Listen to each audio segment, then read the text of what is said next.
Hello student. Today we are going to talk about the last topic of the third chapter, that is business environment.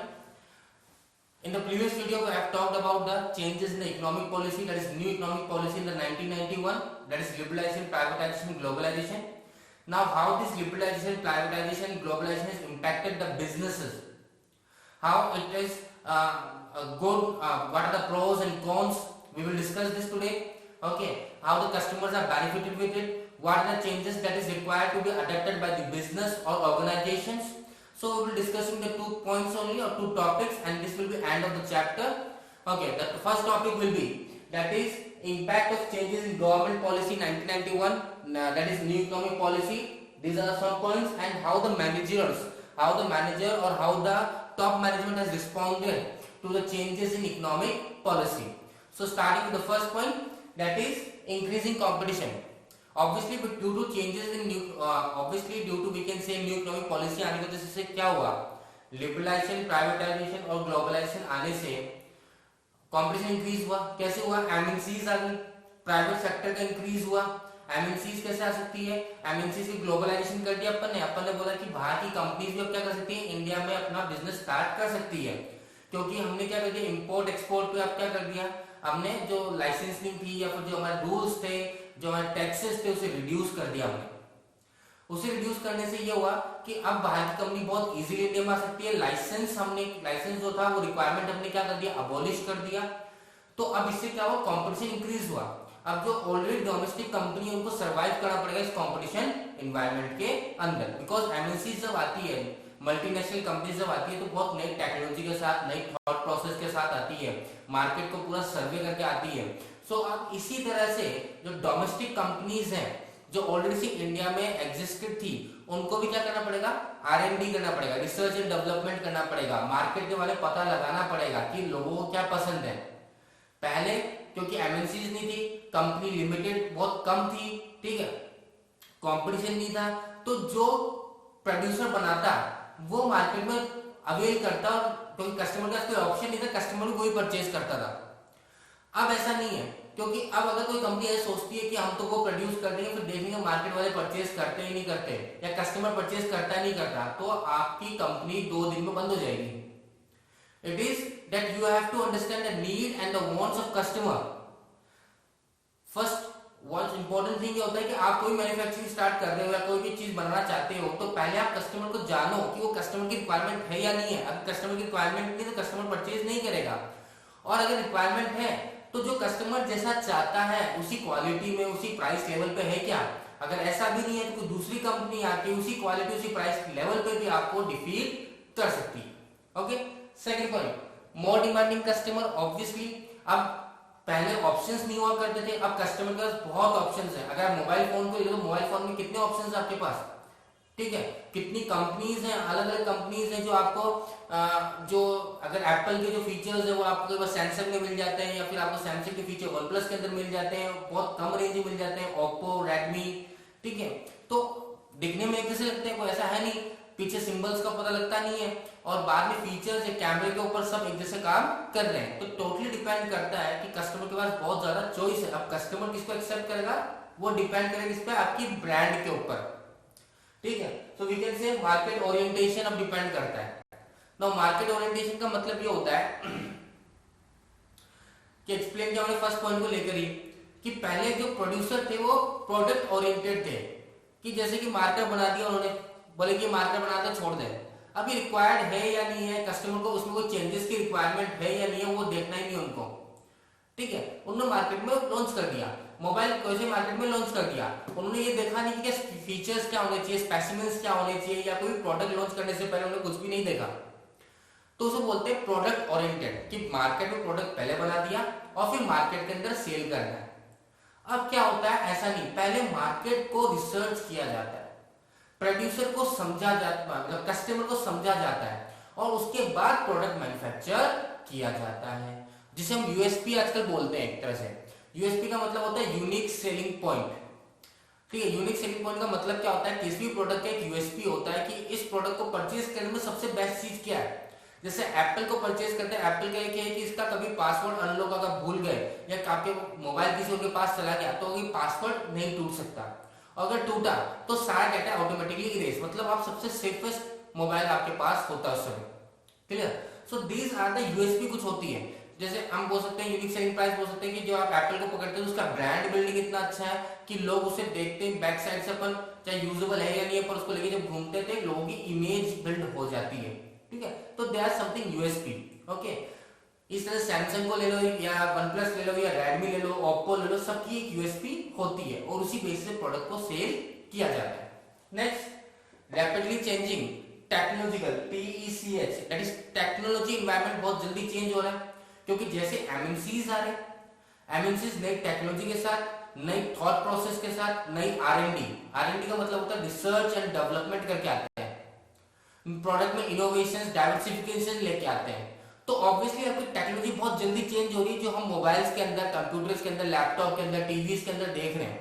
ठीक है, धीरे धीरे क्या हो रहा है, टेक्नोलॉजी बहुत ज्यादा चेंज होती जा रही है। जैसे आज आप बात कर रही है वीडियो क्लासेस जो हो रही है, ये टेक्नोलॉजी की ही क्या है, टेक्नोलॉजी इनोवेशंस है, जिसके द्वारा हम दूर बैठे भी क्या कर रहे हैं, क्लासेस को प्रोवाइड कर रहे हैं। सो कंपनी जो है, जो मार्केट में सरवाइव करना चाहती है, उसे आप क्या करना पड़ेगा, टेक्नोलॉजी एनवायरनमेंट के साथ अपने आप को अडेप्ट करने की बहुत ज्यादा रिक्वायरमेंट है। पुरानी टेक्नोलॉजी के साथ काम नहीं कर सकते आप। लेबर ओरिएंटेड या फिर कैपिटल ओरिएंटेड बोल सकते थे हम। लेबर ओरिएंटेड का मतलब होता है कि सिर्फ आपके पास वर्कर्स, लेबर मैन हेड काम हो रहा है, ठीक है, हाथ से काम कर रहा है आपका।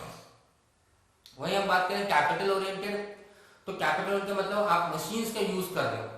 तो आज दोनों का बैलेंस बहुत जरूरी है। टोटली आप कैपिटल ओरिएंटेड नहीं हो सकते। अगर आप कैपिटल ओरिएंटेड हो गए तो फिर जॉब किसको मिलेगी, और पूरा लेबर ओरिएंटेड नहीं हो सकते। अगर पूरा लेबर ओरिएंटेड हो गया तो प्रोडक्शन नहीं होगा, क्वालिटी में फिनिशिंग नहीं आएगी, फिर आप मार्केट में सर्वाइव नहीं कर पाएंगे। So there is a requirement of balance in both the scenario. Okay, next one we can say necessity for change. पहले के लोग बोलते थे ना, जो क्योंकि ऑब्वियसली कंपटीशन था नहीं, डेवलपमेंट कुछ करना था नहीं, लोगों की सोच नहीं थी नहीं, जो मन में आया वो बना दिया और खाना पड़ेगा या आपको लेना पड़ेगा। पर अब ऐसा नहीं है क्योंकि कंपटीशन इंक्रीज हो रहा है, एमएनसीज आ रही है, कस्टमर की डिमांड इंक्रीज हो रही है, तो आपको भी अपने आप को चेंज करना बहुत जरूरी है। कंपनी को अपने आप को अपने डाइवर्सिफिकेशन करना बहुत जरूरी है। अगर वो डाइवर्सिफिकेशन नहीं करेंगे, अगर वो एक ही तरह की सोच में अटके रहेंगे तो काम नहीं चलेगा। जैसे कॉलगेट है, कॉलगेट वही टूथब्रश, वही आपको ब्रश करना है, पर उसमें भी नेसेसिटी वो चेंज है ना। आपके कॉलगेट में नमक है या नहीं है, ठीक है, इसमें लौंग है या नहीं है, इसमें वो है या नहीं है, means it is a different way of expressing your product. आपको कुछ ना कुछ का रिसर्च करना पड़ेगा। सेंसोडाइन को आप देख सकते हैं, दांतों में झंझनाहट वाला ऐड आप देखते हैं sir. What is this? This is a diversification. This for the necessity of the change in the market. Okay. Next, need for development or need for developing HR. HR means human resource. Okay. Human resource का मतलब क्या होता है? आपके पहले के obviously कि market बहुत चेंज हो रहा है, बिजनेस एनवायरनमेंट बहुत ज्यादा डाइवर्सिफाइड हो रहा है, डायनेमिक हो रहा है, तो आपके पास जो काम करने वाले मैनेजर्स होने चाहिए, उनका दिमाग भी क्या होना चाहिए, बहुत शार्प होना चाहिए। They can predict the business environment, analyse कर सके कि आने वाले टाइम में क्या चेंजेस आने वाले हैं और किस तरह की पॉलिसीज या प्रैक्टिस या स्ट्रैटेजीज अडॉप्ट करनी चाहिए कंपनीज को, जिससे वो बिजनेस एनवायरनमेंट में जो भी प्रॉब्लम्स अप एंड डाउन आ रही है उसमें अपने आप को सबसे बेस्ट प्रूव कर सके। That's why developing human resources, क्योंकि आज कंपनी किस पर डिपेंड करती है, वर्कर्स पर डिपेंड करती है, वर्कर्स की सोच पे, वर्कर्स की स्किल पे, मैनेजरियल टैलेंट पर डिपेंड करती है। तो अगर आपके पास अच्छे मैनेजर्स, अच्छे ह्यूमन रिसोर्स है तो obviously company will be successful. Clear? So these are the reasons और these are the impact we can say on the business firm. Now business firm में जब इंपैक्ट आएगा तो ऑब्वियसली बिजनेस एनवायरनमेंट में impact आया, मतलब बिजनेस एनवायरनमेंट में impact आया तो मैनेजर्स को भी क्या करना पड़ेगा, अपने आप को चेंज करना पड़ेगा, अपनी थॉट प्रोसेस को चेंज करना पड़ेगा। अगर वो थॉट प्रोसेस चेंज नहीं करेंगे तो वो मार्केट में सस्टेन नहीं कर पाएंगे। तो जो पॉइंट मैंने यहाँ पढ़ाया आपको, उसी से रिलेटेड नेक्स्ट पॉइंट्स है, ठीक है। कुछ एक दो पॉइंट को छोड़ दे, बाकी सब पॉइंट अपने को सेम मिलेंगे। तो जो अलग पॉइंट्स है उसको मैं आपको हाथ हाथ समझा देता हूँ। So we will move to next topic, managerial response क्या रहा चेंजेस को लेकर। डाइवर्सिफिकेशन इज बहुत इंपॉर्टेंट, मैं बता ही चुका हूं आपको, क्योंकि पुराने प्रोडक्ट को लेकर आप काम करना चाहते हो, सिर्फ एक ही काम या एक ही प्रोडक्ट को मार्केट में सेल करना चाहते हो, उसी से आप जिंदगी भर प्रॉफिट कमाना चाहते हो, दैट इज नॉट पॉसिबल। जब एलजी आया तो एलजी आया था टीवी के अंदर, देन वो मोबाइल भी लेकर आया, देन वो अपनी वॉशिंग मशीन भी लेकर आया, देन वो फ्रिज भी लेकर आया, देन वो एसी भी लेकर आया। तो दिस इज डाइवर्सिफिकेशन। एलजी के खुद का डेकोरेशन इंटीरियर डेकोरेटर में होता है, ठीक है। So these are the thing we can say. Reliance को ले लीजिए आप, रिलायंस कंपनी जो है, रिलायंस कंपनी आई थी किसमें, टेलीकम्युनिकेशन में, बाद में वो टेक्सटाइल के अंदर भी जा रही है, केमिकल्स के अंदर भी जा रही है, पेट्रोलियम के अंदर भी जा रही है, रोड इंफ्रास्ट्रक्चर डेवलपमेंट के अंदर भी जा रही है। तो दैट इज डाइवर्सिफिकेशन। किसी एक बिजनेस से आप ये नहीं सोच सकते कि ये हमेशा चलता जाएगा और इसी से आप क्या करोगे, इनकम अर्न करते हो फॉर लाइफ टाइम, ऐसा नहीं हो सकता। कहीं ना कहीं आपको क्या करना पड़ेगा, डाइवर्सिफिकेशन, चेंजेस करने पड़ेंगे, न्यू बिजनेस सेक्टर्स के अंदर क्या करना पड़ेगा, एंटर करना पड़ेगा। Joint venture, what is joint venture? Joint venture होता है जैसे पार्टनरशिप होती है, 12th क्लास में हम लोग पढ़ी रहे होंगे। तो पार्टनरशिप क्या होती है, जब दो पर्सन हाथ मिलाते हैं बिजनेस को रन करने के लिए।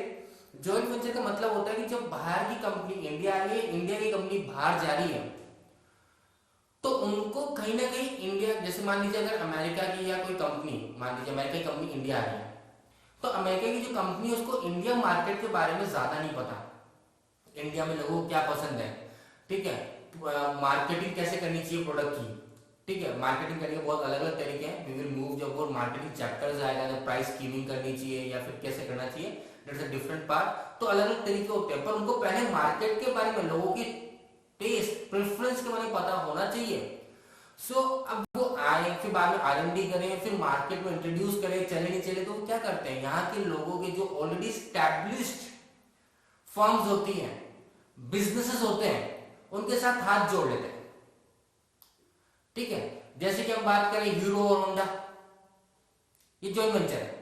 इस तरह से अगर हम बात करें मारुति और सुजुकी, ठीक है, इस तरह से हम बात करें फोर्ड और महिंद्रा, क्या हुआ था, ये सब जॉइंट वेंचर। जब फोर्ड आया तो महिंद्रा से उसका हाथ मिलाया कि भाई मेरे को मार्केट के बारे में नहीं पता, लोगों को क्या पसंद है, पर महिंद्रा एक रेप्यूटेड कंपनी है, रेप्यूटेड ब्रांड है, जो मार्केट में ऑलरेडी स्टैब्लिश्ड है। अब उससे हाथ मिला के क्या वो फायदा पहुंचा, क्योंकि महिंद्रा की गाड़ी पे सब विश्वास करते हैं, महिंद्रा पे सब विश्वास करते हैं। अब वो कोई लॉन्च करेगा तो ऑब्वियसली कहीं ना कहीं ये पता है कि ये वैसी चीज लॉन्च करेगा क्योंकि इसको पता है इंडिया मार्केट के बारे में। मारुति सुजुकी की ऑल नो, ठीक है, हीरो और होंडा, हीरो होंडा हम जानते ही है। तो ये सब अलग है, जो बाहर से आके क्या करते हैं, जॉइंट वेंचर करते हैं। इसी तरह से जब इंडिया की कंपनी बाहर जाती है तो वहां के लोगों को टेस्ट प्रेफरेंस क्या है वो पता नहीं, तो वहां की स्टैब्लिश्ड कंपनी के साथ क्या करते हैं, हम हाथ जोड़ लेते हैं। ब्रांड बिल्डिंग बहुत जरूरी है।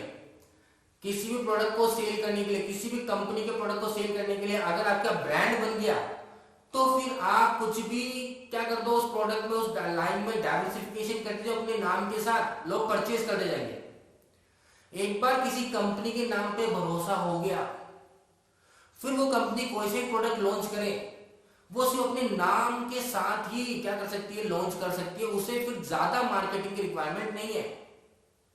बात समझ रहे हैं? जैसे कि अगर हम एग्जांपल रिलायंस कंपनी को, रिलायंस में बहुत भरोसा है, टाटा को लेके बात कर ले। अब टाटा अगर कोई प्रोडक्ट लॉन्च करता है तो लोगों को पता है टाटा एक कंपनी इमेज है, लोगों के साथ हमेशा अच्छा करती है, लोगों को भी धोखा देती, तो अगर वो कोई और प्रोडक्ट भी लॉन्च करेंगे लोग इजीली बिलीव कर लेंगे। आईफोन को ले लीजिए, आईफोन मोबाइल था, बाद में वॉच आने लग गया, आईफोन के बाद में और भी चीज आने लग गया एप्पल के, ठीक है। तो एप्पल एक ब्रांड बन गया, अब उसके अदर प्रोडक्ट्स आएंगे, लोग परचेज कर लेंगे। बात समझ आ रही है? So this is very important, brand building is very important. Once you have established your brand, the loyalty of the customer will be with you until unless आप कुछ कोई गलती नहीं कर देते तो, ठीक है। Next, use of latest technology बता ही चुका हूं, क्योंकि आपका चेंज ही हो रहा है, टेक्नोलॉजी एनवायरनमेंट चेंज हो रहा है, तो आपको भी लेटेस्ट टेक्नोलॉजी का यूज करने की रिक्वायरमेंट है। कस्टमर फोकस, यहां हमने पॉइंट पढ़ा था, दैट इज मार्केट ओरिएंटेशन हो गया। मार्केट ओरिएंटेशन का मतलब ही क्या है, कस्टमर फोकस होना बहुत जरूरी है, कि कस्टमर को क्या रिक्वायरमेंट है वो चीज आपको प्रोड्यूस करना है, कस्टमर को क्या पसंद है वो चीज आपको कस्टमर को प्रोवाइड करना है, इसी तरह से आप मार्केट में सर्वाइव कर पाओगे। So this was the two topic that we have to complete and we did. It will be the end of the third chapter. The worksheet will be delivered to you. In the next video we will be moving to the fourth chapter. Obviously अभी month और बचा है school reopen होने में, courses काफी speedly मैं cover कर रहा हूं, तो आप लोग अगर इसके साथ रेगुलरली क्या नहीं कर रहे, रेगुलरली अपने आप को असाइन नहीं कर रहे, या आप रेगुलरली को वीडियो के साथ गो थ्रू नहीं कर रहे, then it will be a huge problem for you. Thank you students.